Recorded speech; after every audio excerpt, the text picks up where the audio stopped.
Buenas tardes a todas, a todos. Con mucho placer por la tarea encomendada y también por quienes me acompañan en el panel.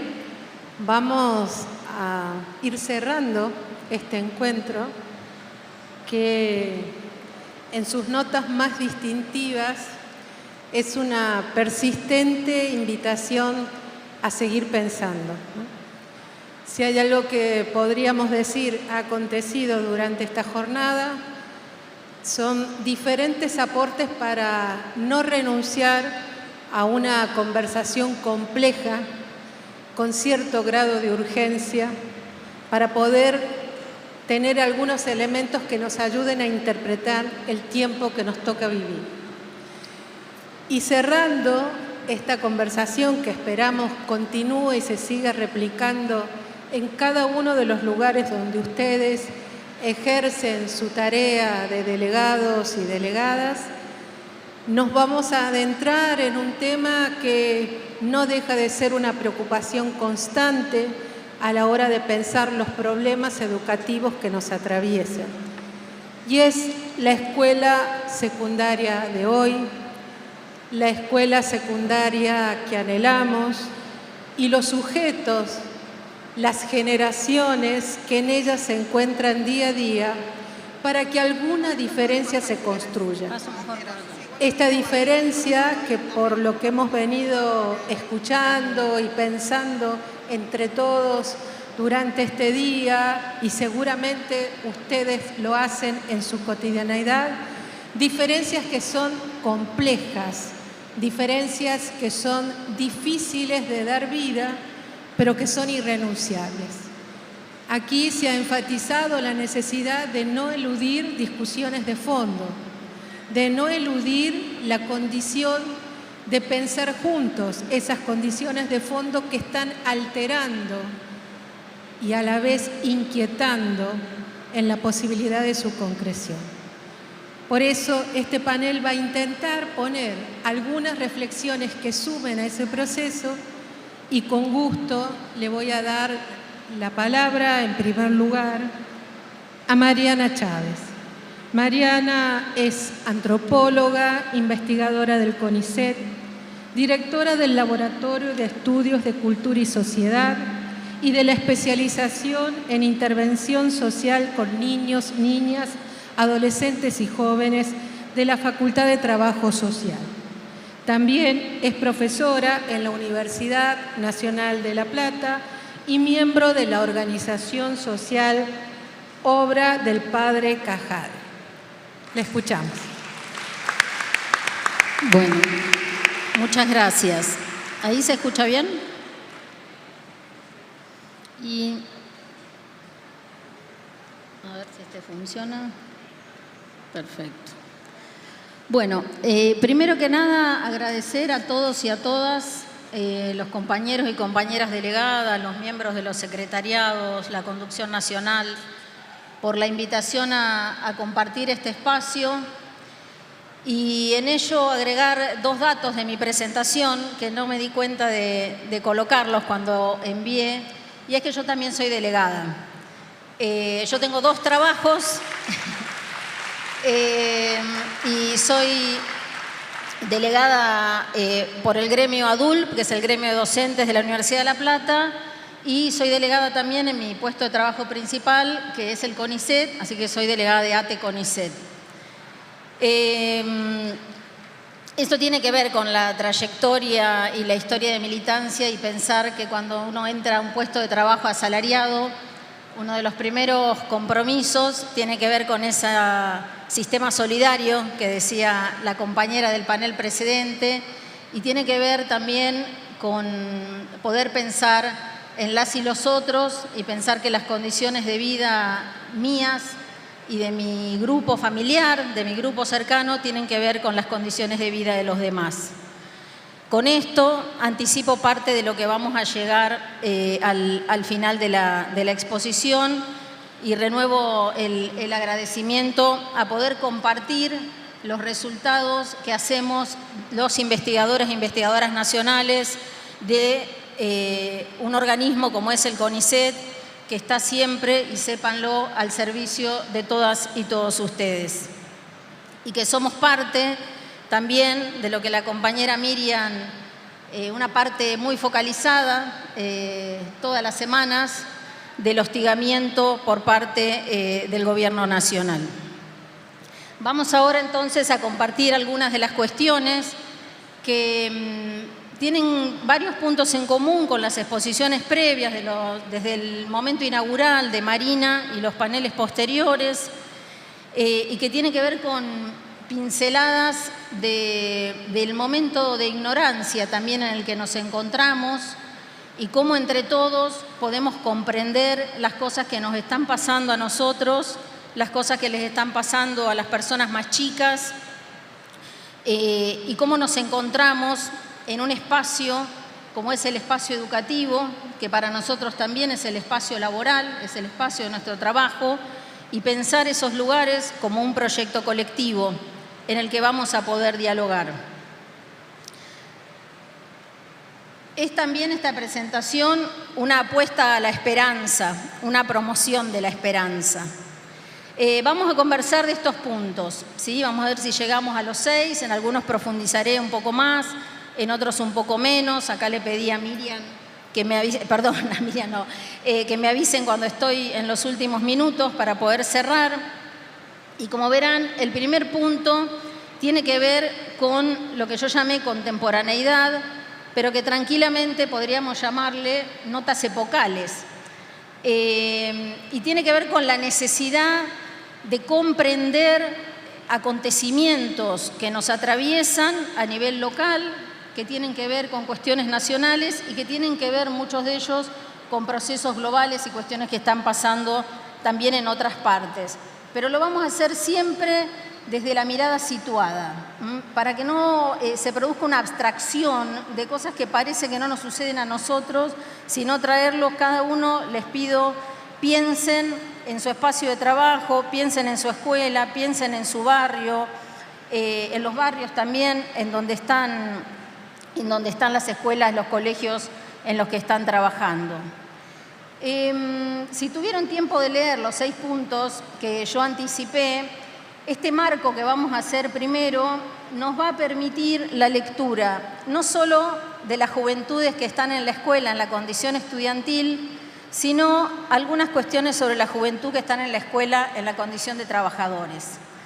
Que sé que es un elemento que también están interrogándose y están pensando, como dijo hoy Marina en la presentación, también la cuestión de los compañeros y compañeras delegados más jóvenes, así que espero podamos también ahí tener este intercambio.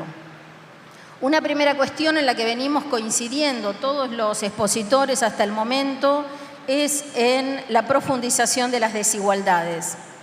Y acá una de las formas que me gusta contarlo, no por lo que produce, sino para que tomemos idea para el caso de Argentina, es que nosotros venimos en décadas continuas de profundización de la desigualdad, con distintos gobiernos, ¿sí? Pero el incremento de la pobreza no cesó. Hubo momentos que se mitigó, hubo otra distribución de la riqueza en algún momento, pero la estadística de la continuidad del crecimiento de la pobreza es algo que nos viene acompañando en las últimas décadas.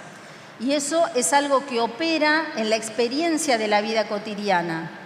El ejercicio que yo intento, ¿sí?, que tiene que ver con el segundo punto, que es la historización de la experiencia, es que podamos pensar desde la experiencia etaria, desde el momento que nos toca vivir este mundo, qué es lo que estamos pudiendo procesar y qué cuestiones nos anteceden para poder entendernos un poco más.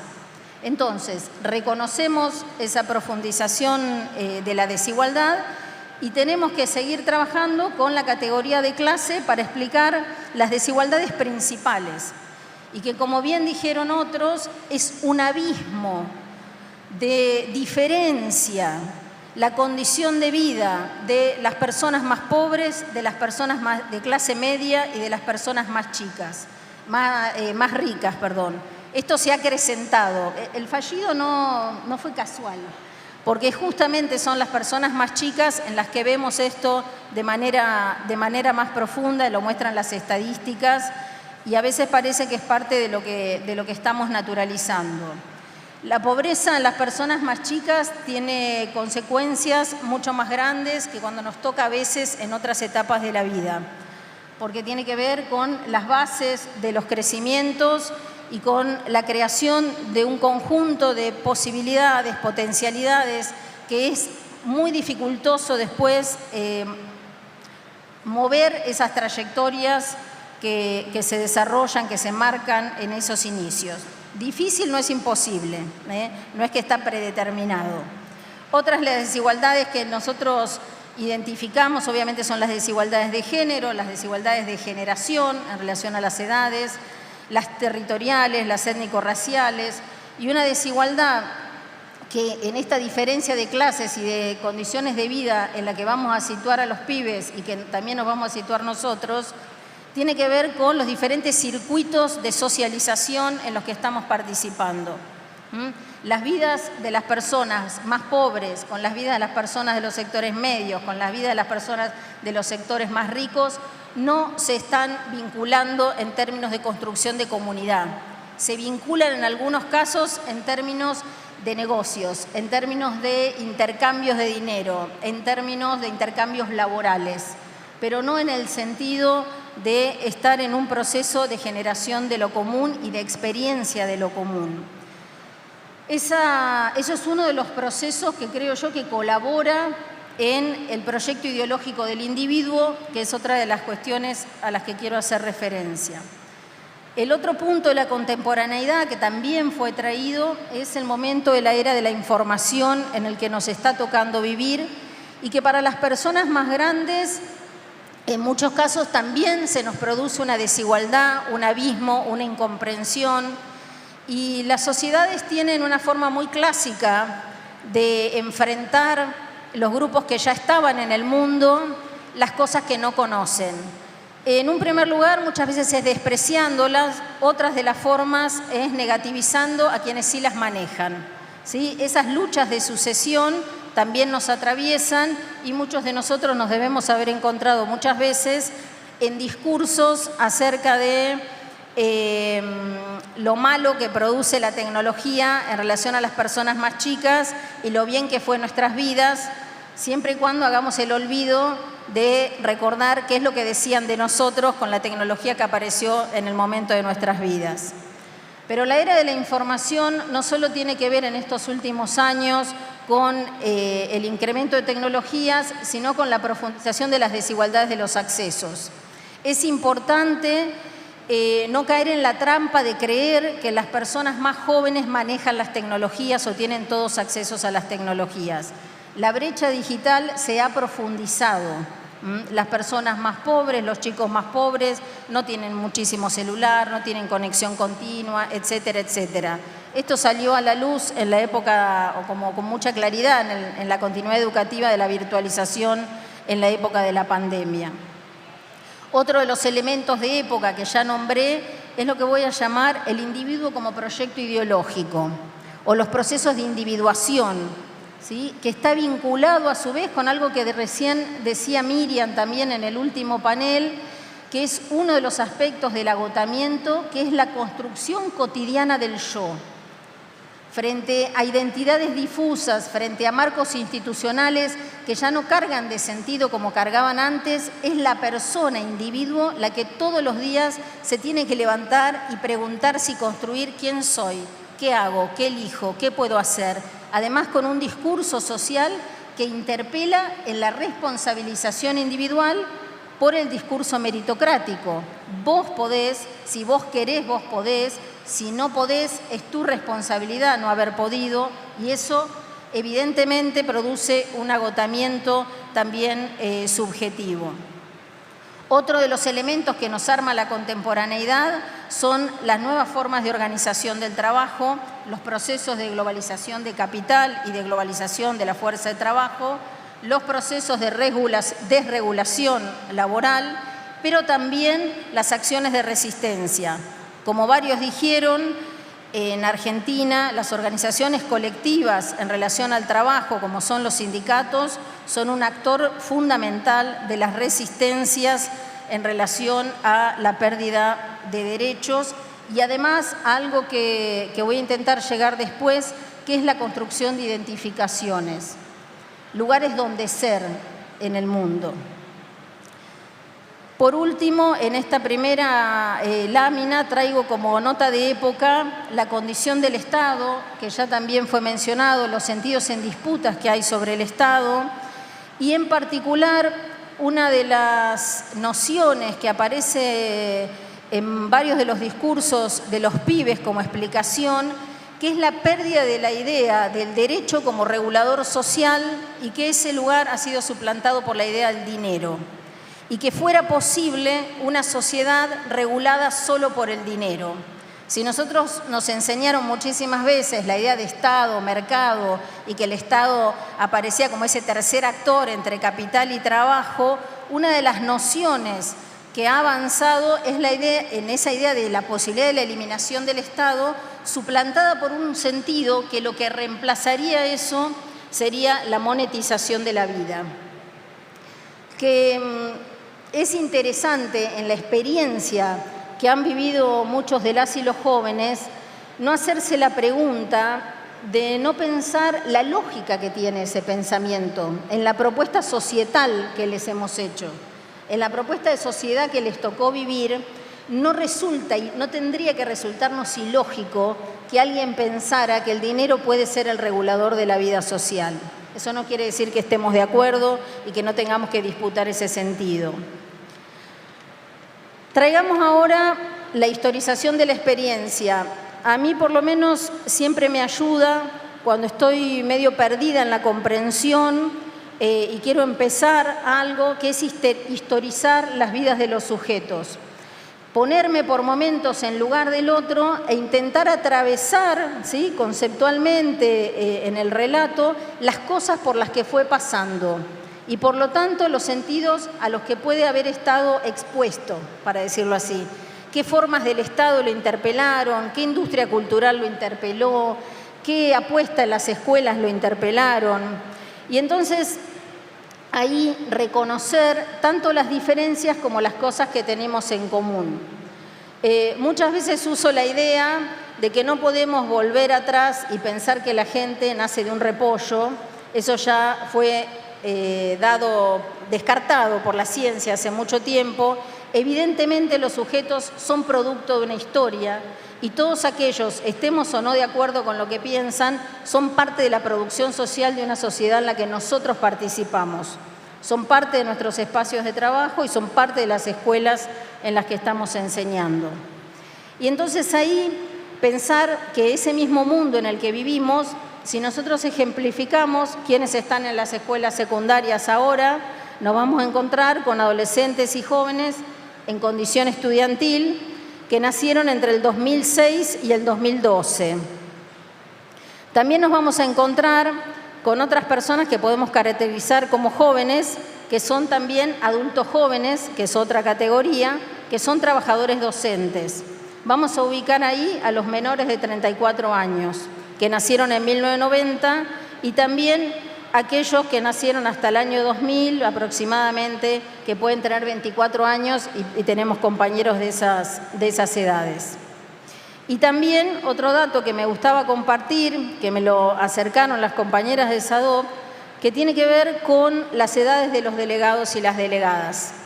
Y nos encontramos que menos del 10% de las delegadas y los delegados tienen 34 años y entrarían entonces en esas categorías de jóvenes y adultos jóvenes, que son aquellos que tenemos que pensar que fueron a la primaria durante los 90, que iniciaron el secundario en los 2000, que iniciaron sus estudios terciarios también en esa década.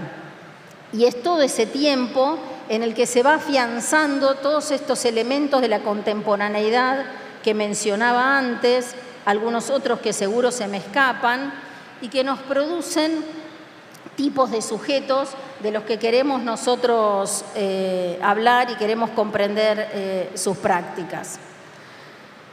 Pensemos ahora en esos tipos de sujetos, en el primer tipo de sujetos, que son los sujetos estudiantes. Por eso coloco Juventudes en la Escuela 1, porque después va a venir el 2. Ahí una primera cuestión que me parece interesante traer es la noción de integralidad del sujeto, para recordar que las personas habitamos muchos ámbitos de la vida y que la condición estudiantil o la escuela es uno de esos ámbitos y que el sujeto en su conjunto está compuesto por más cosas que la condición de estudiante. Y esto lo digo porque muchas veces producimos una idea total del sujeto solo a partir de un aspecto que nosotros conocemos, en este caso la condición estudiantil. Entonces digo, démonos el permiso, el momento, el tiempo para ampliar el conocimiento sobre las y los pibas que están con nosotros y repongamos integralidad a ese sujeto. No participemos de procesos de fragmentación de los sujetos. El segundo punto sobre una caracterización de las adolescencias y juventudes en este momento tiene que ver con las diversidades, también lo tenía que ver antes. Estamos acá en un espacio de delegados a nivel nacional. De ninguna manera podríamos homogeneizar en las prácticas, homogeneizar en los estilos culturales. Y una cosa que me parece muy importante a tener en cuenta en el ámbito educativo, para cuando veamos cuáles son esos otros ámbitos en los que circulan y se producen estos pibes que nosotros conocemos como estudiantes, es conocer las matrices productivas locales, las formas de organización del trabajo en cada una de las localidades, en cada una de las regiones, cómo se desarrollan las ramas de la economía en ese lugar, van a tener que ver con las familias, con las desigualdades a las que esos pibes están expuestos o a las que participan. Ahí vuelvo a la cuestión de desigualdad. Lo trajeron también otros compañeros, lo dije yo previamente, quería marcar, porque realmente está siendo esto de los circuitos de socialización diferenciados, este desencuentro entre sectores sociales, esta pérdida de la escuela como un espacio interclases que permitiera una idea de construcción de lo común, es impensable en los circuitos segmentados educativos que estamos viviendo y que se están profundizando. ¿Con qué vamos a reemplazar esos espacios de relación interclase que no sea el intercambio monetario? Es un gran interrogante. Otro de los resultados que siempre aparecen en los estudios sobre adolescencias y juventudes es la invisibilización de sus condiciones de trabajo. Muchas de las y los pibes trabajan. Algunos trabajan en espacios que les pagan y muchos de otros hacen el trabajo que ya el feminismo y las mujeres pudimos visibilizar, que son las tareas de cuidado. Los adolescentes son uno de los grandes productores de riqueza realizando tareas de cuidado en las unidades económicas familiares. Eso es interesante también de conocer como otra de las dimensiones de ese sujeto para comprender muchas a veces de las dificultades o las situaciones que nos aparecen a nosotros en el aula. Porque en el aula, en la escuela, aparecen las situaciones de la vida, muchas veces dibujadas como situaciones pedagógicas, ¿sí? Aparentemente como situaciones pedagógicas, pero tienen que ver con las cosas que está viviendo ese pibe y esa piba que emergen en esos lugares. Y también sucede a la inversa, obviamente, en otros ámbitos de la vida emergen cuestiones que tienen que ver con la escuela. El otro punto que creo que mediáticamente aparece mucho en el discurso por la cuestión de las apuestas, por la cuestión de los pibes que están ahí mucho en las apuestas, con la ludopatía, porque hay muy poca mirada sobre el mundo que han construido las y los adolescentes y jóvenes, pero ya desde hace 2 décadas en el espacio de las tecnologías, con la monetización de los juegos, con la monetización de la producción cultural, y que eso va muy de la mano con una de las características de la era de la información, que es pensar que cada acción es monetizable. Nosotros, en el mundo tecnológico en el que estamos, con toda nuestra interacción con los celulares, etcétera, que esto no es solo de los pibes, obviamente es también nuestro, cada uno de los clics que nosotros hacemos es una huella ¿sí?, en el trayecto de nuestros gustos, en el trayecto de las cosas que elegimos, y todo eso es dato, es lo que conforma en parte la Big Data, que tiene que ver con la posibilidad de predecir nuestros gustos, de predecir nuestros consumos, de promover ciertos consumos, y es un espacio que antes nadie pensaba que se podía sacar dinero acerca de lo que otros dejaban como huella en ese trayecto de la tecnología, y hoy también está siendo monetizado. Otras dos cuestiones quiero traer, que es el reconocimiento de los espacios de participación adolescente y juvenil y las posibilidades de potenciar esos espacios de participación, que voy a volver después sobre eso, particularmente en el ámbito de la escuela, ¿sí?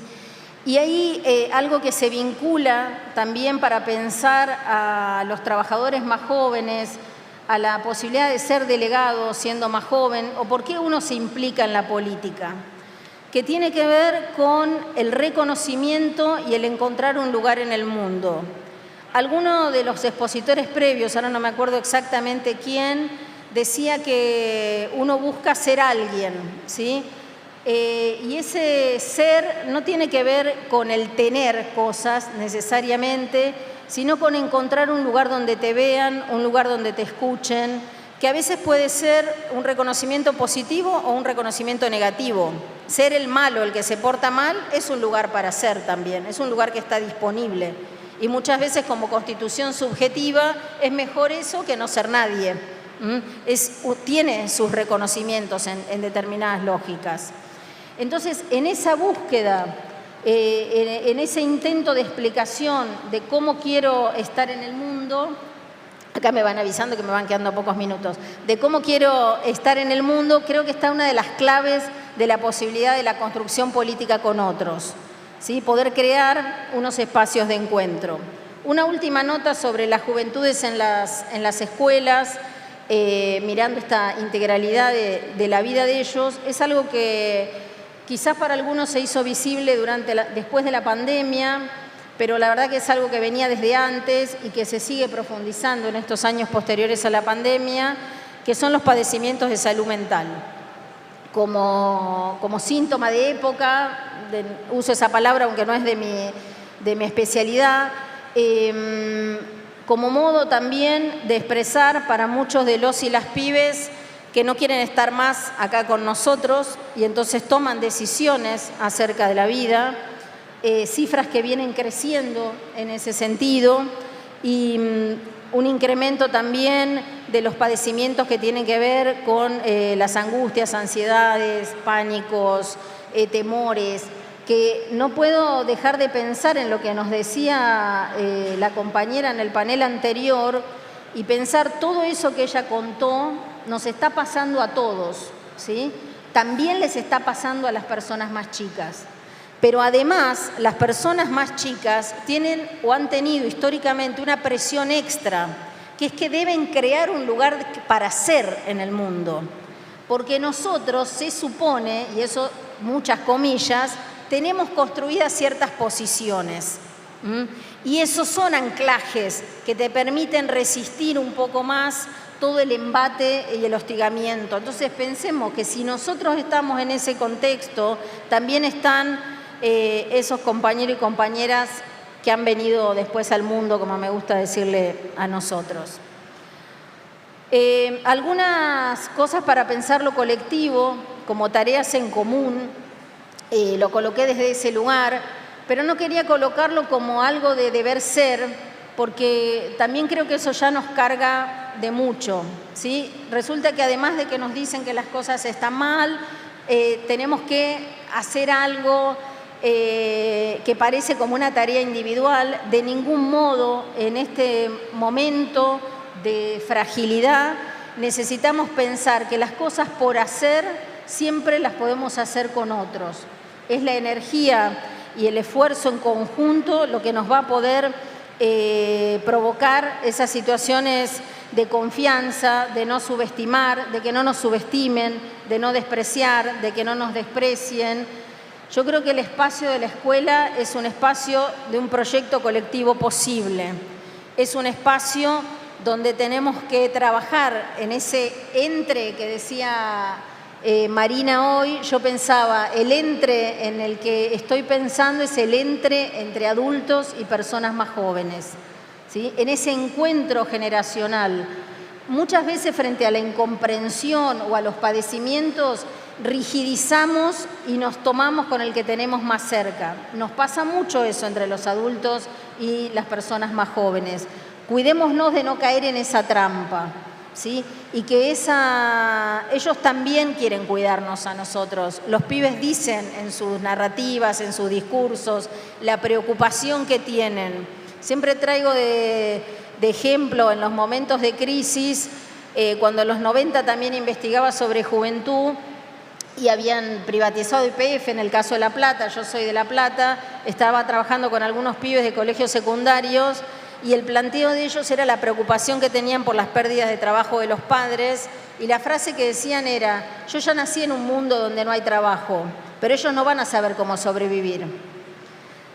Entonces, esa frase, ¿sí?, nos permite, no para naturalizar que haya un mundo sin trabajo del tipo pleno empleo, que es lo que el pibe me estaba diciendo, sino para recordar, ¿sí?, que ellos también están con nosotros como posibilidad de construir ese colectivo, en este caso el colectivo institucional, pero también lo podemos llevar a muchos de los otros ámbitos.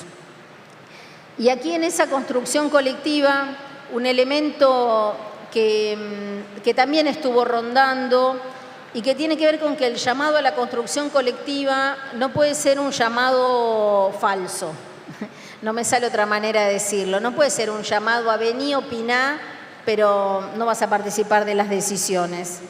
Tiene que ser un llamado a que realmente, ¿sí?, va a participar. Y esto lo estamos pensando no solo para los pibes en la escuela, lo estamos pensando, y desde aquí se ha dicho, también para las y los delegados. Son espacios de decisión, porque la comprobación de la experiencia igualitaria de la participación se da solo cuando mi participación incide en las decisiones que se toman.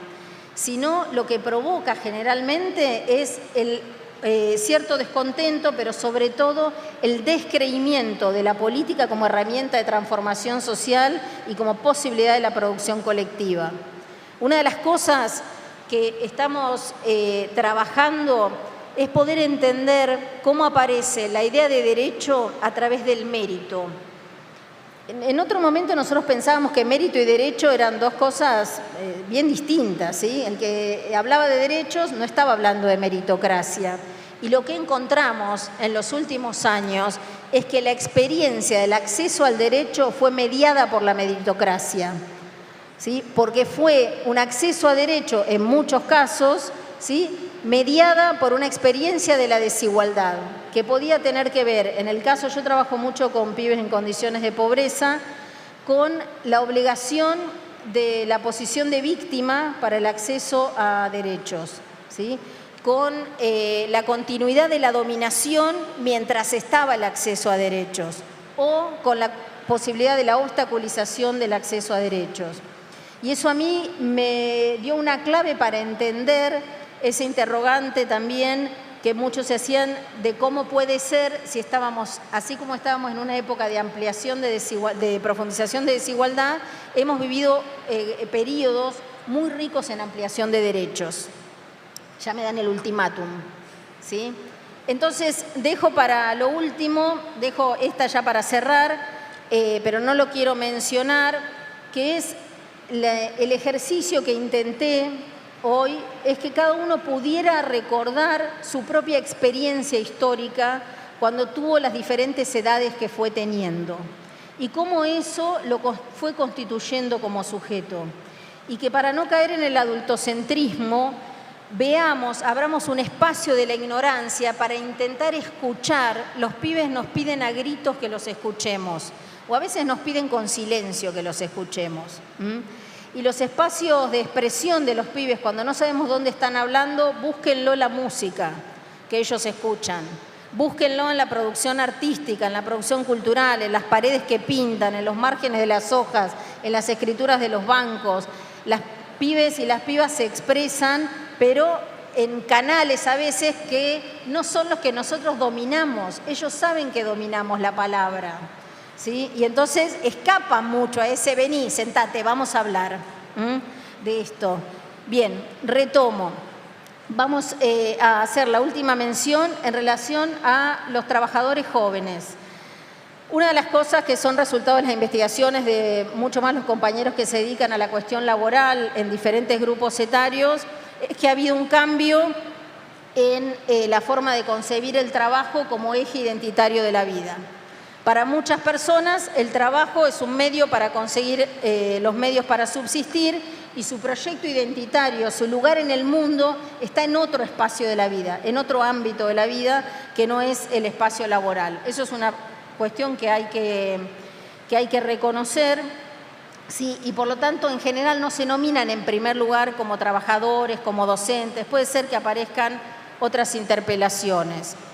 Otra de las cuestiones que nos ayuda a entender ese número de los delegados es obviamente que dentro del mercado de trabajo los trabajadores asalariados son cada vez un porcentaje menor en relación a otros trabajos no registrados y que eso siempre es mayor en el caso de las personas más jóvenes, mucho mayor, y también en el caso de las mujeres. Así que eso tengámoslo en cuenta para pensar eso. Y para cerrar, esto que está ahí abajo en letras rositas, que algo hice mención previamente, que es trabajar en procesos de identificación, construir lugares que se opongan al espacio de trabajo como un espacio de malestar, al espacio de la construcción política como el espacio de la corrupción o del sinsentido, en una práctica de la experiencia de la igualdad, en una práctica del ejercicio del poder que me habilite al deseo de quedarme en ese lugar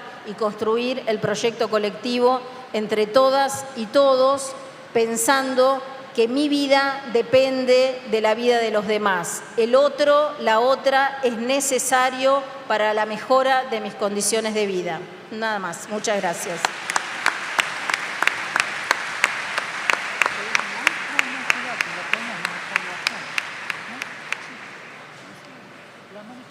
Ahí hay algunos elementos que hoy se han repetido a lo largo de la mañana sin ponernos de acuerdo los y las panelistas, y esto es interesante como convergencia y comunidad de ideas. Lo que lo hace esto mucho más potente, lo que decimos y lo que actuamos cada uno, cada una que subió a este escenario. Porque está hablando de categorías que se van repitiendo y que es necesario después recuperar, que cada uno en cada seccional vuelva sobre estas categorías a repensarlas. Estas recurrencias que se van dando. Diría, hay un impacto tecnológico, que hay un cambio de mentalidad desde la segunda mitad del siglo XX que tiene que ver con una revolución electrónica y que hoy hace que estemos con estos dispositivos. Estos dispositivos hacen que hoy estemos frente a un capitalismo de datos, un extractivismo de datos, donde vamos dejando marcadas todas nuestras huellas y señales para que nos sigan. Pongan mi actividad en Google y verán que toda nuestra vida es transparente. Y toda nuestra vida está controlada hoy desde la perspectiva de Deleuze, que en la década de los 90 ya nos advertía que estamos mutando de la sociedad del disciplinamiento a la sociedad del control.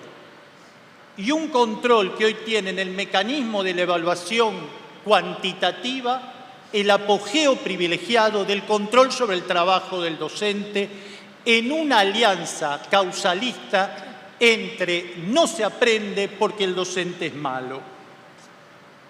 Hoy asistimos a la potencia de la inteligencia red que hace 20 años Bruno Latour decía: somos más potentes pensando juntos y juntas que solos y solas.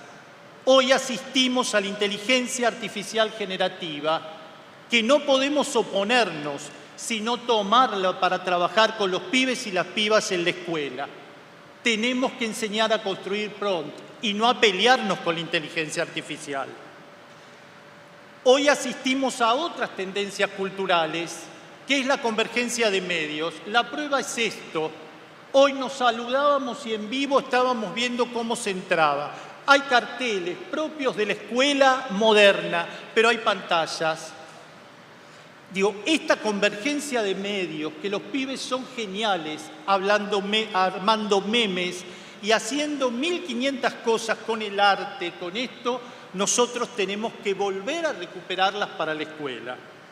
El deterioro ambiental no voy a desarrollar, porque ya desarrolló, hicieron un programa en uno de los paneles. Plantearía la idea de multilateralismo, el fin de los binarismos, no solamente a nivel mundial, sino que nos atraviesa toda nuestra vida. No pensar con categoría blanco y negro y buscar más los grises. Nos haría mucho más felices. La presencia de nuevas subjetividades que planteó Mariana. Agregaría en estas nuevas subjetividades las brechas de uso. No solamente hay brechas digitales, sino brechas de uso.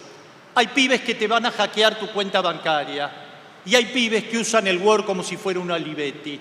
Y eso la escuela no lo puede permitir. Brechas de uso, ansiedad constante en estas nuevas subjetividades. No sé lo que quiero, pero lo quiero ya, decía Sumo. Bueno, hoy es el apogeo de esto.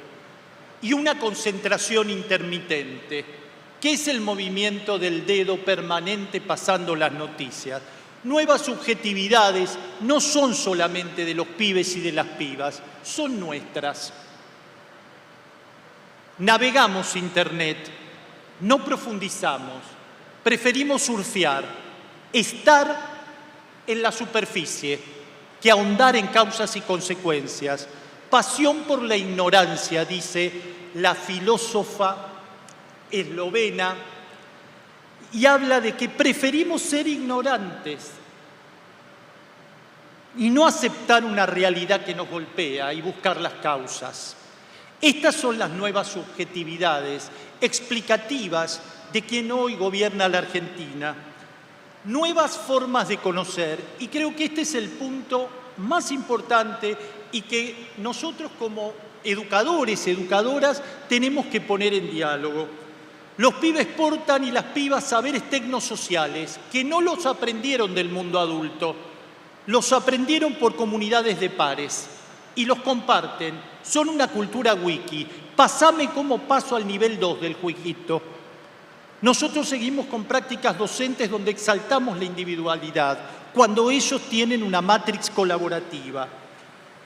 Los pibes y las pibas tienen competencias transmedias que se llevan puestos de haber crecido jugando a los jueguitos electrónicos. Nosotros las descartamos para la práctica de la escuela y no las ponemos a jugar en nuestras clases.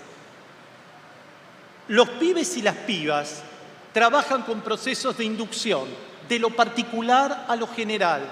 Nosotros pretendemos que empecemos con la unidad 1, que es la historia, y chocamos de bruces con otras formas de conocer. Los pibes y las pibas ensayan, prueban, no tienen temor a equivocarse, el error no es penalizado. Nosotros sí. Los pibes y las pibas pueden estar en simultaneidad, por lo tanto, no miran lo lineal, lo horizontal, sino que pueden jugar con lo vertical. Y por eso aman ciertas series y ciertos juegos donde esto aparece con mucha fuerza. Esto son algunas de las notas que podemos leer en investigaciones y que nos tendría que tensionar nuestras propuestas pedagógico-didácticas, que es el objeto de nuestro trabajo, el enseñar. La escuela, segundo tópico, ¿no?, para compartir. Hay una forma, un texto que tiene la escuela, que es canónica, que es heredera de la modernidad y así como se construyó puede desaparecer.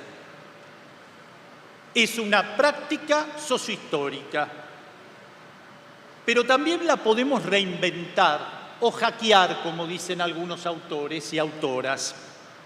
Hoy asistimos a un debate pospandémico donde hay un discurso de virtualización de la enseñanza y de desregulación de la propuesta de enseñanza. y es muy seductor también para el colectivo docente. De hecho, el Infod discute aumentar los niveles de sincronía y de asincronía en la formación docente. Lo está discutiendo esta semana. Esto también lleva a este tecnocapitalismo ver en esta difusión de cursos, propuestas virtualizadas de formación, un nicho comercial privilegiado. No hay más fronteras. Y el colectivo docente a veces cae en esto de virtualicemos todo. Pero emerge también, frente a este discurso de la virtualización, un discurso a la conservación. Nostalgioso a la vuelta atrás de un modelo de escuela, a una restauración. No hay más no hay más prácticas del lenguaje, viene la lengua. Hoy hablaban de la alfabetización inicial. Miremos habilidades socioemocionales, que eso nos va a salvar a todos y todas. Miremos una ESI nuevamente con sus rasgos biologicistas y no nos metamos con otras cosas. Digamos que no se puede leer en la escuela y sintomáticamente 4 textos de 4 mujeres bonaerenses, no de varones, no del canon literario de los varones, sino del canon de 4 mujeres bonaerenses, y solamente lo que se difunde por los medios nacionales es un juego sexual, pero no un juego de la discapacidad que tiene el texto Las Primas, de Aurora Venturini. Conservación versus virtualidad.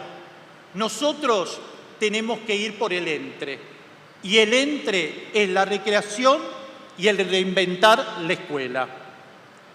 Para poder reinventarla, hay que recuperar su institucionalidad. La escuela es un proyecto colectivo. La institución escuela es la ruptura del yo, no es mi proyecto, es la construcción de un nosotros. Dice Mériès, en un texto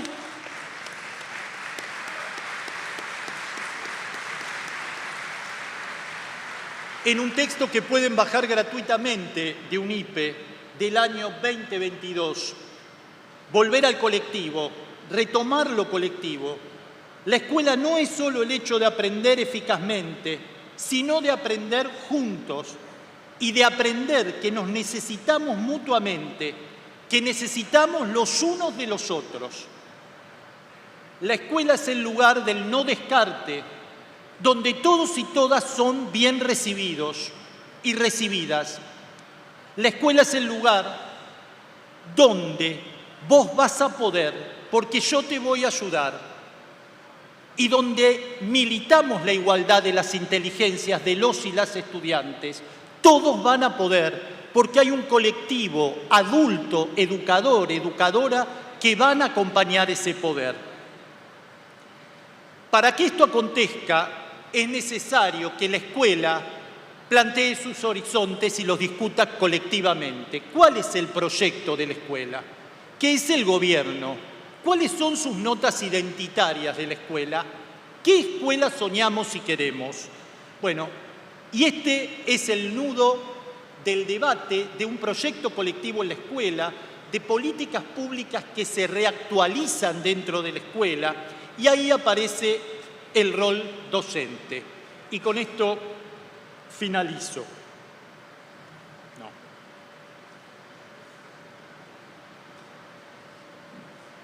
La categoría docente y trabajo docente tiene una potencia porque da cuenta de una materialidad. Condiciones y medio ambiente de trabajo es esa materialidad que el sindicato ha dado cátedra con este objeto de estudio y de indagación y de investigación. Pero yo diría que también hay una materialidad, y en línea con lo que se ha planteado, que es la materialidad de sostén. Lo que los psicólogos hablan de holding, de poder sostener. Y hoy necesitamos más que nunca que entre nosotros y nosotras nos sostengamos alrededor del objeto de nuestro trabajo, que es la enseñanza. Necesitamos crear tramas, culturas colaborativas, comunidades de aprendizaje que superen el solipsismo de la práctica, la carrera docente individualista y la producción de papers individuales, porque si lo haces colectivamente tiene menos puntos y no rankea. La necesidad de crear y de disputar en las políticas públicas tiempos y espacios para la producción colaborativa, superadora de la producción individual. Si esto no se da, es falaz la creación colectiva de conocimiento pedagógico didáctico en la escuela. Conocimiento pedagógico didáctico que es de autores y autoras colectivos. La docencia es una práctica social historizada. Somos lo que otros fueron con nosotros como educadores y educadoras. Y lo reactualizamos a través de las posiciones docentes y el encuentro y la práctica en las instituciones. Recuperemos la autoría y no el agente, dice Merier. Nosotros no somos agentes, no somos subsidiarios de las ideas de otros. Nosotros tenemos ideas pedagógico-didácticas que sostener y que llevar adelante como colectivo. En este sentido, y para cerrar, es fundamental el tema de recuperar la trama de los vínculos, el oficio del lazo docente y la construcción de la alteridad. Aceptamos a los pibes y a las pibas como vienen, no como nos gustaría que fueran.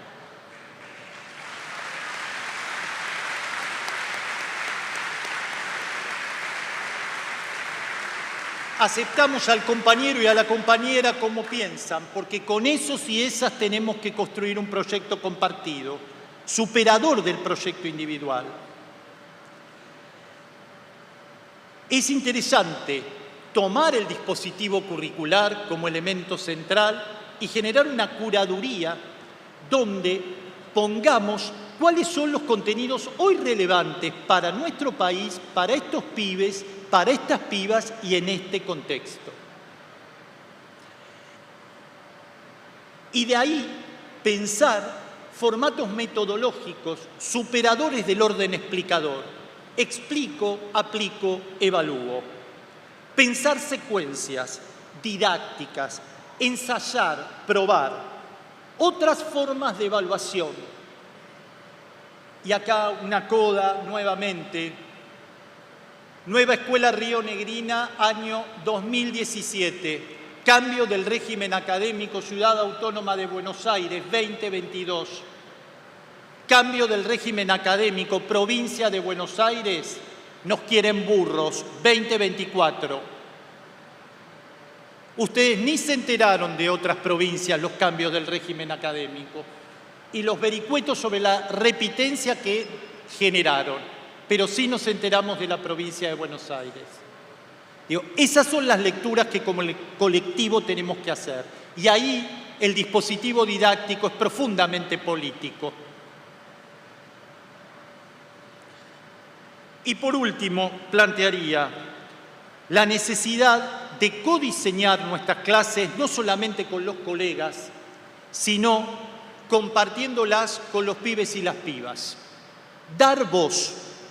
Si todos y todas estamos convencidos que lo más importante de la propuesta de enseñanza son los pibes y las pibas, que tengan voz en nuestras clases, que puedan también decirnos qué les parece nuestra propuesta de enseñanza. Solo de esta manera, de este movimiento instituyente que hace la diferencia, podemos transformar la escuela. Podemos transformar el trabajo docente y hacerlo menos alienante, más colaborativo y menos individualista. Y podamos generar este sueño de disponer en la gran mesa de la escuela saberes y sabores para que las nuevas generaciones hagan con esto algo virtuoso que modifique este mundo y que lo modifique tanto que sea tan distinto al proyecto que nosotros como adultos y adultas no pudimos hacer. Y la confianza es, te doy estos contenidos para que vos con esto lo transformes colectivamente y hagas un mundo más vivible, más justo. Esa es la utopía pedagógica que sigue teniendo hoy sentido más que nunca. Muchas gracias.